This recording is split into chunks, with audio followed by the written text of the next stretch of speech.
Buenas noches. Gracias, familia dominicana, por dejarnos entrar en sus hogares, aquí en el territorio nacional, a través de Colorvisión y en todo Estados Unidos, en Puerto Rico también, que es un estado libre asociado. Ahora no sé si estén viendo mucha televisión, pero gracias por dejarnos entrar en esos hogares también a través de Televisión Dominicana. Muy buenas noches. Bueno, y en el streaming, y en YouTube, y todo lo demás. En el mundo entero. En el mundo entero. Señores, empezamos un año 2020, un año que todos estábamos esperando con cierto nivel de preocupación por lo que puede pasar en los próximos comicios, pero por encima de todo eso hay una preocupación muchísimo más fuerte en el sentir de los dominicanos. ¿Qué va a pasar económicamente con este país en el año 2020? Ustedes saben que el Producto Interno Bruto de nuestra nación se ha mantenido por encima, en crecimiento, no en realidad, sino en crecimiento en los últimos años de casi todos los países de América Latina. O sea, el Banco Central todos los años nos da estos informes. Estaba leyendo un artículo muy interesante de Infobae también, que es un portal argentino. Estábamos hablando de un 6%, 5.7%, el año pasado un poco más bajo con todo lo que pasamos con el turismo. El gobierno mismo ha dicho que nosotros somos el milagro económico de América Latina. Sin embargo, las condiciones de vida de los dominicanos no se han visto beneficiadas, no se han transformado en la medida de ese milagro económico. Por eso hoy hemos decidido hacer una mesa tomando en cuenta lo que ha pasado con el turismo, nuestro principal renglón en la economía el año pasado, siendo la zona más visitada, la más afectada precisamente, tomando en cuenta que vienen unos comicios que cuestan cientos de millones de pesos, que pueden ser 2, pero que pueden también ser 3, tomando en cuenta que cada vez que usted va a buscar dólares, nada más puede cambiar $1,000 y tiene que ir a hacer, si necesita 5, 6 o 7 para una transacción, tiene que ir a 6 o 7 bancos. Y uno se pregunta qué es lo que está pasando y qué puede pasar. Sobre todo por el endeudamiento. Sobre todo eso, ¿qué va a pasar en República Dominicana en ese segundo semestre después de que pasen las elecciones? Que haya cambio de gobierno, sea cual sea el gobierno que gane, sea cual sea el partido que gane. ¿Qué va a pasar aquí? ¿Podemos esperar una crisis? ¿Podemos esperar una reforma fiscal? ¿Qué es lo que va a suceder en República Dominicana? Además de un endeudamiento que ha sido sostenido en los últimos 10 años, que compromete el 2.2% del Producto Interno Bruto, y donde la política gubernamental lo que hace es pedir prestado incluso para pagar parte de los intereses de esa misma deuda, algo que es insostenible financieramente para el Estado, porque tendría que reducir gastos, tendría que hacer reformas fiscales para aumentar la recaudación que se vio afectada en el penúltimo trimestre de este año, y cuando hay elecciones pues se aumenta el déficit también por los gastos de la campaña que genera y se gasta desde el Estado dominicano. Todos recordamos ese famoso déficit fiscal en el año 2012, que salimos a la calle a protestar. ¿Y cómo afecta eso? ¿Cómo nos va a afectar la vida del dominicano? ¿Qué podemos esperar en este año realmente? Porque también ese es otro, el crudo ha empezado el petróleo, los precios del petróleo han empezado a aumentar. Nosotros habíamos tenido la ventaja de que en todos estos últimos años había bajado, y eso para la economía dominicana había sido positivo. No nos habían bajado mucho el precio de la gasolina porque por ahí se quedaban con una gran parte, pero para la economía en general. Vamos a hablar de eso en una mesa, y es importante porque el tema económico nos elude muchas veces. Nos cuesta mucho bregar con nuestras propias finanzas, más con las finanzas de un país. Pero todos sabemos que cuando tenemos que coger prestado para poder financiar nuestras vidas, y cada vez más nuestros gastos se reflejan en deudas con bancos y todo lo demás, vamos a quebrar. Y puede quebrar un país. ¿Cuáles podrían ser las consecuencias? ¿Y cómo va a gobernar el próximo que se siente en esa silla? Economía 2020, ENM es el hashtag. Y empezamos con nuestra mesa. Adelante el informe. Los años electorales siempre vienen acompañados de incertidumbre económica. Si bien es cierto que la campaña electoral mueve recursos, también es común que los empresarios y el comercio se recojan hasta tener un panorama más decidido. República Dominicana ha tenido malas experiencias en el pasado con los cambios de gobierno. De reciente recordación es el enorme hoyo fiscal del año 2012. Por eso es de analizar la situación económica en un año en el que tendremos no una, sino dos elecciones, incluso incluso 3, si hiciera falta una segunda vuelta en las presidenciales. ¿Cuál es la perspectiva para la primera parte del año? ¿Y qué va a heredar el próximo gobierno, sea del partido que sea? Y de cara a esta situación, ¿cuáles serían las primeras medidas económicas que deberá emprender la próxima administración? ¿Tendremos una reforma fiscal antes de que finalice el año? ¿Debemos prepararnos para una crisis? Ese es el debate en la mesa de esta noche, María Cela. Ok, señores, vamos a aprender. Producto Interno Bruto, mercado de divisas, turismo, exportaciones, remesas, precio del petróleo, reforma fiscal y endeudamiento. ¿Qué significa todo esto para nuestra vida cotidiana en República Dominicana? ¿Y qué podemos esperar en el año 2020? Nuestros invitados, Iván Rodríguez, viceministro de Planificación del Ministerio de Economía, licenciado en Economía con especialidad en Finanzas Públicas y en Formulación y Diseño de Políticas Económicas con énfasis en política fiscal, monetaria y cambiaria. Bienvenido. Miguel Seara Hatton, economista, especialista en temas de desarrollo, macroeconomía y economía internacional. O sea que tenemos pesos pesados. Y aquí. del equipo de economía del PRM. Fue director, coordinador nacional de desarrollo humano en el PNUD, fundador y director del Centro de Investigaciones Económicas para el Caribe, CIECA. Tenemos también a don Guillermo Carán, ex gobernador del Banco Central y vicepresidente del Partido Socialista, Reformista Social Cristiano, Partido Socialista Español, Obrero Español, de la República Dominicana, ingeniero de profesión, economista de ocupación, político por vocación y autoobligación. Me gusta eso, autoobligación, esa es la primera vez que la oigo. Y Manuel Ortiz Tejada, quien es comerciante y consultor empresarial, presidente de la Federación Nacional de Comerciantes y Empresarios de la República Dominicana. Vamos a hablar para empezar, de la situación en este momento de nuestra economía. Hemos leído cada año, en los últimos años, cómo el Producto Interno Bruto se ha mantenido en crecimiento. Incluso el artículo más reciente de Infobae se titula como El milagro económico de la región. Nos llama así, nos bautiza de esa manera porque es el país donde mayor crecimiento ha habido en toda la región. Sin embargo, la gente dice, ¿cómo es posible que este país marche, que vaya progresando y creciendo tanto? ¿En base a qué ha sido ese crecimiento y por qué la población no siente que su calidad de vida, sus salarios y sus servicios han mejorado en la misma medida? Yo no sé si es una percepción mía. Vamos a ver, ¿quién quiere responder primero? No, Miguel.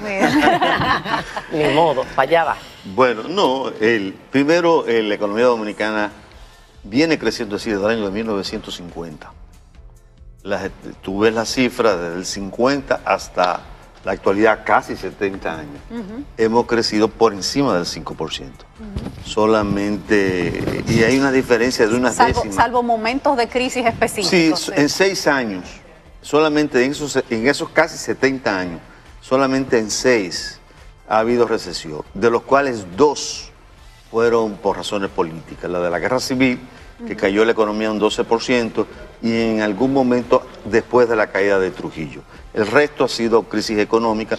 La caída más profunda la tuvimos en 1990. Recordamos esa crisis, las filas, en las bombas de combustible, porque no había en los supermercados, los anaqueles vacíos. Correcto. Ahora, ¿cuál es la característica de esa crisis, de ese crecimiento económico? Que la economía crece regularmente en sectores que no generan empleo. Y el empleo se genera en sectores que son intensivos en informalidad. Eso implica poco empleo y bajo salario. Y al tú tener poco empleo y bajo salario, pues la gente no tiene forma de beneficiarse directamente del crecimiento económico. Eso, junto con una política en general social, caracterizada, lo que se llama el salario social, o sea, salud, educación, vivienda, transporte, todos aquellos bienes que te debe ofrecer el Estado, son de mala calidad, no son de poca cantidad, ¿no? Y poco eficiente. Es un gasto poco eficiente. Entonces eso hace que tú tengas que tu salario el salario de las personas se convierte en el precio de ajuste de la economía. Y eso ocurre desde la década de los 50, no es un fenómeno reciente, es una década de los 50. Inclusive, el poder adquisitivo del salario de hoy es inferior al poder adquisitivo que tenía en el periodo 63-68. Y tuvimos el mejor salario en el periodo 63-68, porque fue un periodo de una gran movilización social después de la muerte de Trujillo, y se crearon los sindicatos. Tenían mucho Entonces poder, la puja distributiva, había una gran puja distributiva, había unas fuerzas sociales confrontadas, y eso determinó que los salarios reales, mínimos legales, los salarios mínimos legal real fueran los más altos de prácticamente desde 1930 que se registra esa cifra. Estoy segura que desde el Ministerio de Economía tienen otra visión de cómo va el carril. Vicky ha dicho, y es una realidad, y buenas noches. Buenas noches y bienvenido. Un placer enorme estar con gente que uno quiere, de verdad, y que le tiene afecto por décadas, por muchas décadas. Sí. Él ha dicho que la economía dominicana ha mostrado un crecimiento en los últimos 70 años, y eso es una realidad.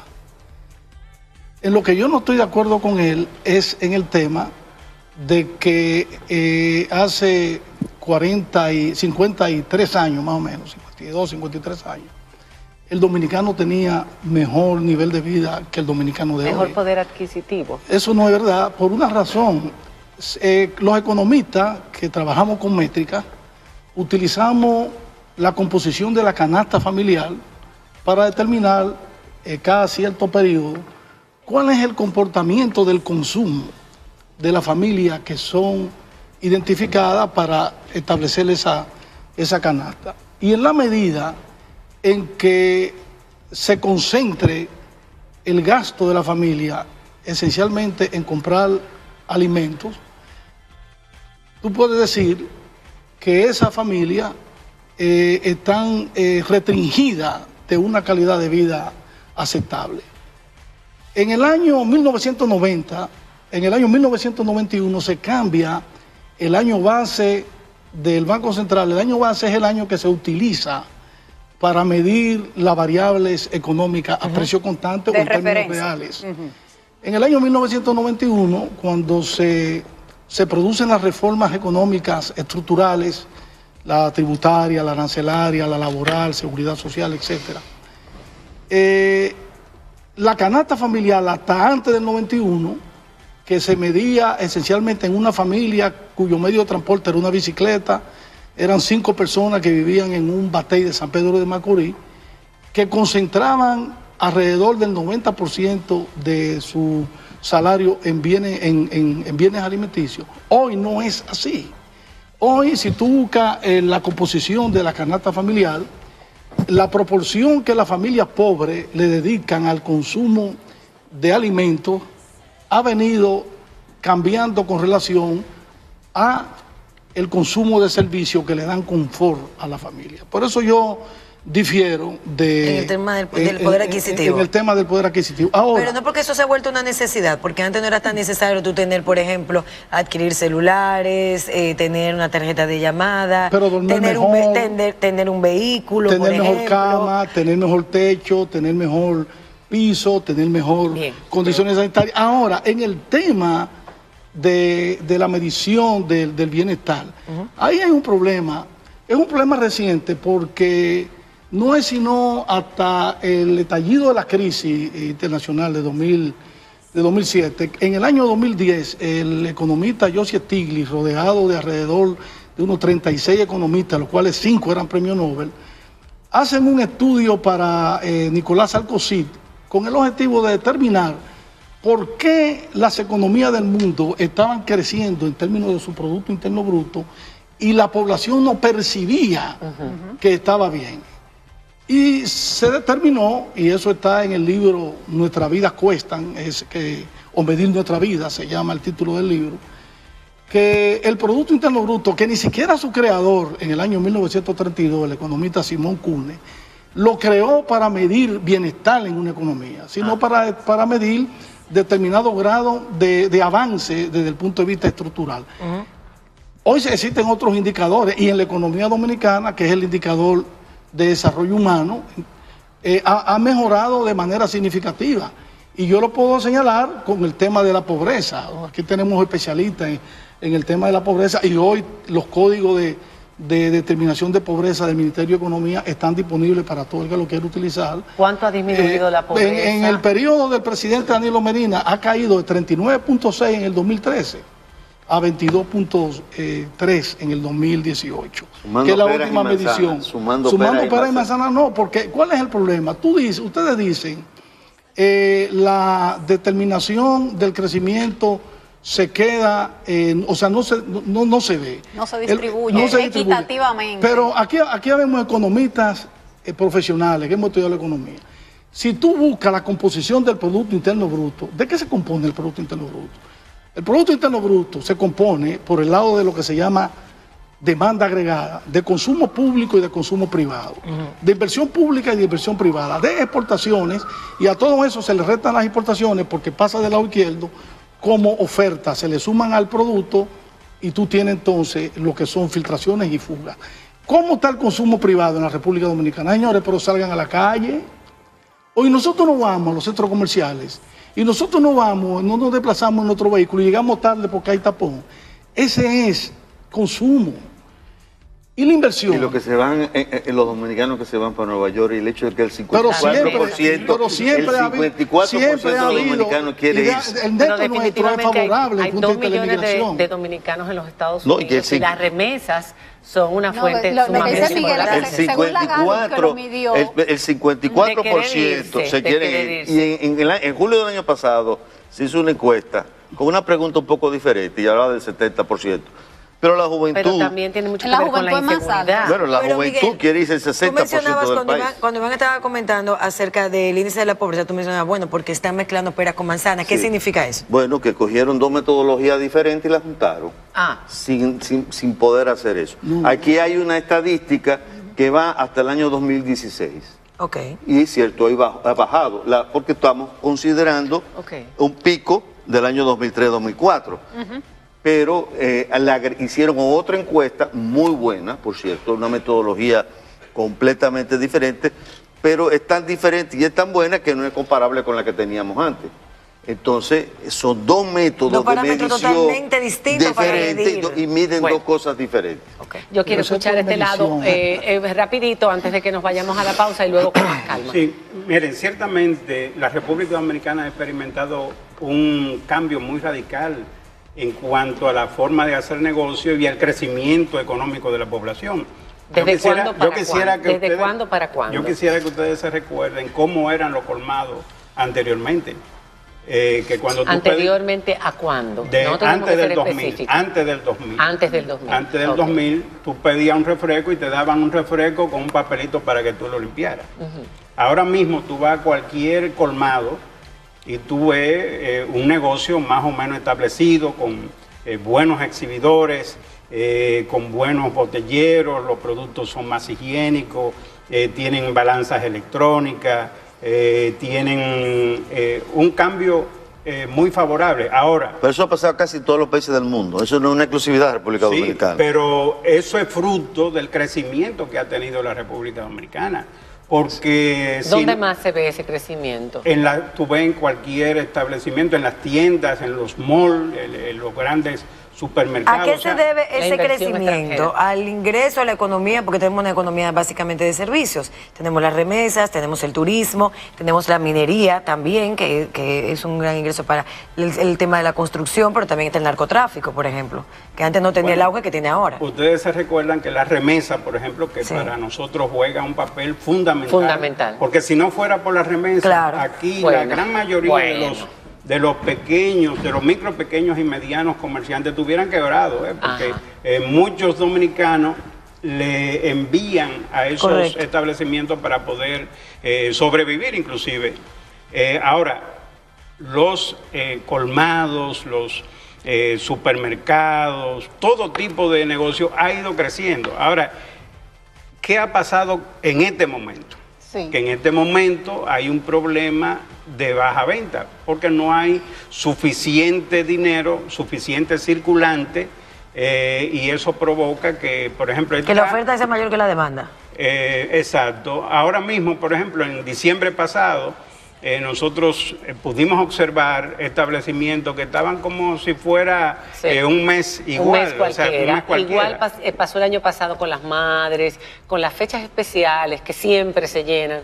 Pero en esta ocasión bajó mucho. En esta ocasión bajó mucho. Ahora, ¿ustedes creen que hay en esa, porque ustedes habían hecho la denuncia, los recuerdo, cuando justo habían pasado las primarias de los partidos, ¿ustedes creen que la incertidumbre política influye en ese constreñimiento? Bueno, claro, porque nosotros hemos pasado un año entero haciendo política. En incertidumbre, la gente no quiere, el comerciante no quiere invertir, no quiere coger préstamos. Tiene temor de lo que va a pasar. El 66%, según un estudio que hizo Fondo Micro, de los establecimientos que han cogido préstamos, ¿verdad?, a la banca más o menos formal, a la banca formal, están, vamos a decir, atrasados en sus pagos. Eso quiere decir que la gente tiene miedo, el comerciante, a diferencia tal vez del país, ¿verdad? Pero el comerciante tiene temor a coger más préstamos para pagar los préstamos anteriores, porque entonces eso es... Pero también por la bellaquería, por la bellaquería del gobierno. Porque si todo el mundo tuviera claro que se van a respetar todas las normas, seguridad jurídica. Tú puedes estar seguro la seguridad jurídica. Y nadie está previendo que habría un déficit. Y el déficit implica impuestos, implica presión sobre el tipo de cambio. Hay que hacer un ajuste después. Vamos a hacer una pausa. Usted acaba de decir algo muy interesante. La gente tiene miedo de coger más préstamos para seguir financiando otros préstamos, pero el país para invertir en sus negocios, para lo que sea. Pero el país no. El país sigue endeudándose y el nivel de endeudamiento está por las nubes. El mismo presidente Danilo Medina dijo en un evento que estaba inaugurando algo que al que le toque este gobierno, si el nivel de endeudamiento seguía por donde iba, no iba a poder gobernar. Ya fuera él, fuera su delfín, fuera su elegido o un cambio de gobierno o el expresidente Leonel Fernández, vamos a decirlo claro. Después de la pausa, yo quisiera que hablemos de ese nivel de endeudamiento, cómo nos está perjudicando, cómo se maquillan las cifras a partir de eso y qué eso va a significar para nosotros de cara a 3 posibles comicios electorales donde vamos todavía a gastar mucho más dinero. Regresamos después de la pausa y ahí usted tiene el hashtag Economía 2020, que así es como le llamamos a este año, Economía 2020 ENM. Queremos saber su opinión, ¿qué cree que va a pasar en República Dominicana? ¿Cómo siente usted la economía en nuestro país? ¿Es cierto que somos el milagro de la región? ¿Cuándo regresemos después de la pausa? Esta noche María Cela.